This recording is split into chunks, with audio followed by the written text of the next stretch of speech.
we need to talk about Elbaf arc. We're already 30 chapters into Elbaf arc, and this arc already feels like one of the greatest arcs of all time in One Piece. Bro, this is genuinely crazy. I mean, not only the new characters that have been introduced, and not only the lore piece that we've been getting constantly in this arc, bro, 30 chapters into an arc, and we're already, bro, getting Imu-sama, Rock's Xebec flashback, Loki's flashback. Bro, this is genuinely one of the craziest things I've ever seen probably in One Piece. I mean, Egghead arc had its insane moment and ridiculously like unbelievable moments, like the Gorosi's arrival, bro. Saturn's arrival itself is genuinely crazy. How about the whole Gorosi, bro? The 5 Gorosi are in Egghead. This just feels insane, okay? I mean, let's just agree on the fact that ever since the final saga started, it's crazy. Like, Oda has never been the same, okay? Like, the final saga in One Piece does not feel like One Piece in a good way, okay? In a good way. It just feels like an insane story that nobody has ever thought of ever, like, getting in One Piece. I mean, One Piece has always been this incredible story with the journey of the Straw Hats and Luffy becoming like not only the king of the pirates but the most like free person in the world and stuff, and having the dream as Rogers and stuff. But we've never thought about getting this ridiculous amount of lore piece and including so many incredible characters. I mean, when you think about this arc, just think for a second about Elbaf arc, okay? I mean, we got the oldest man in One Piece world, Yarol. He's 408 years old.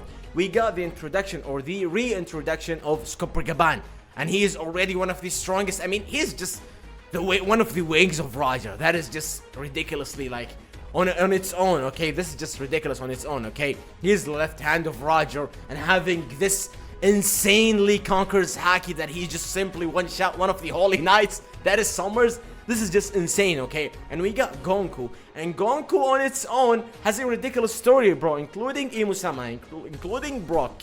This just already feels insane, okay? And now we got killing him. And we got the introduction of Loki, which turns out to be not only one of the greatest, like, characters, like, written-wise, and already one of the characters that you can already feel, like, some emotions towards this character. Like, now we can already feel something towards Loki that we haven't felt, like, in a while. He has all the right to do whatever he wants now because of his sad backstory, because of his sad flashback, because of how everybody's blaming him of the death of his father, King Harold, which we've seen in the flashback that he has nothing to do with the death of his father. This is just ridiculous on its own. Ever since Loki was born, he was cursed. His mother thrown him from the sun realm into the underworld realm, bro. Ever since he was born, this kid was cursed. And then he turned out to be this amazing character, and he fought Shanks, bro. He got out into the seas, and he decided to be a pirate, and he got 2.6 billion biddies bounty.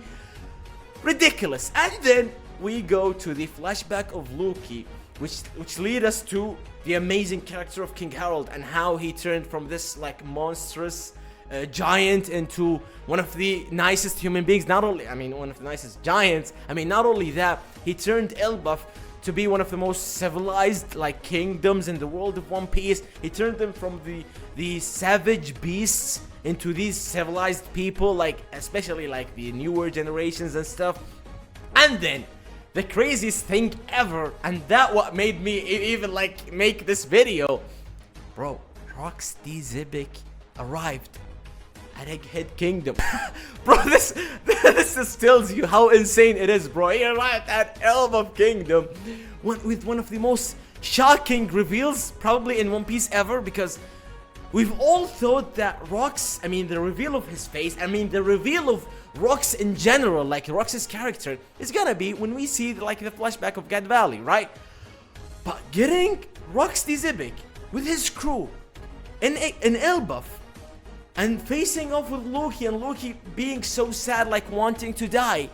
That was the reason Loki turned out to be the way he is right now. Like this confident person who doesn't give a damn about whoever like thinks about him, and like having finally like some dreams to achieve as a character for Loki, and him turning from this kid who just all he always wanted was the love from his mother, into this kid that who finally has dreams. that he wants to be Nika, he wants to be part of the Rock Spires, he wants to be as great as Rox, not only as a character or like how powerful he is, but the dreams he have, because when you think about the dreams of Rox the Xebec, he wants to be the king of the world. What does that mean? That you want to be like the man who has the most freedom in the world, and that is what Loki always wanted. Not only the love from his mother, but he wanted the freedom, and that is why he wanted to be Nika. And we still haven't seen the devil fruit of Loki, and I know like not only how powerful she is, but I know it has to do something with the lore piece and how ridiculous it is that has like some connections with the history of One Piece and such. This is genuinely insane. So we got the reveal of Rox and his pirates, and we got the face of Rox, like we got the face reveal finally. And not only that, the confirmation that Rox the Xebec is the father of Marshall D. Teach. And you think that's enough? No. And then the chapter that is after that, which is the previous chapter that we got this week, Rox casually destroying the Gate of Justice and entering Merijua, and while the reverie event is still there, and going to the room or like the garden of Imusama, and casually talking to Imusama like it's nothing. And not only that, we're getting a lore to a newer character that has been, I'm not gonna say revealed, that has been revealed for like ages now, which is Davy Jones. And having one of the greatest characters in One Piece history, which is Rox the Xebec, acknowledging and admiring Davy Jones in front of Imu's eyes, like in front of Imu's face, and telling Imu, him or her or whatever, telling Imu that he admires Davy Jones, and having the emotions of Imu-sama, like the anger. This tells you a lot about the character of Davy Jones and how his story, I mean, I've made a lot of videos about Davy Jones, okay, and it is not enough, trust me. I mean, if you watch the Pirates of the Caribbean, and if you know the legend of Davy Jones and such, to be fair, I didn't expect Davy Jones to be this included and this important in the story of One Piece until now, okay, I'm not gonna lie. Like when Robin was talking about Davy Jones, okay, yeah, I mean, it was boring arc, like Davy back fight arc or whatever, like the Foxy arc. Yeah, it was boring arc, and we didn't expect to get a lot from it and such. But Robin talking about Davy Jones and his treasure and how like his curse and all of this, following into Elbaf arc with Rox talking to Imu-sama about Davy Jones. Bro, I love Oda, like genuinely, like this is from the heart, like the way I read One Piece. I mean, I'm not a agenda piece guy. I'm not a guy who was like more into the I'm not gonna say fighting, but like the power scaling and such. I mean, yeah, I do enjoy like watching great characters fight, right? I mean, we all do, but that is not how I view One Piece and how I enjoy like watching or reading One Piece. It is the lore for me. It is like the history and how Oda like bases his characters and his kingdoms and his story in general. This is how I love One Piece, okay? So Egghead arc was good on its own, like with getting the fight and the Gorosi reveal or the Gorosi's arrival with Kizaru, Rob Lucci, and the message or like the video of Vegapunk and such.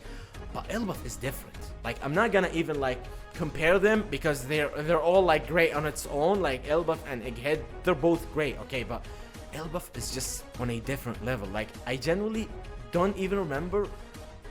Have we ever like gotten an arc that is already like 30 chapters in and we are getting this so much incredible like lore piece and information and ridiculous reveals? I mean, if you do remember, write in the comments. I mean, I'll probably like Marineford, but Marineford is different from Elbaf because Marineford is just war, like battle, like an all-in war with the strongest man in the world against like the strongest organization or stuff.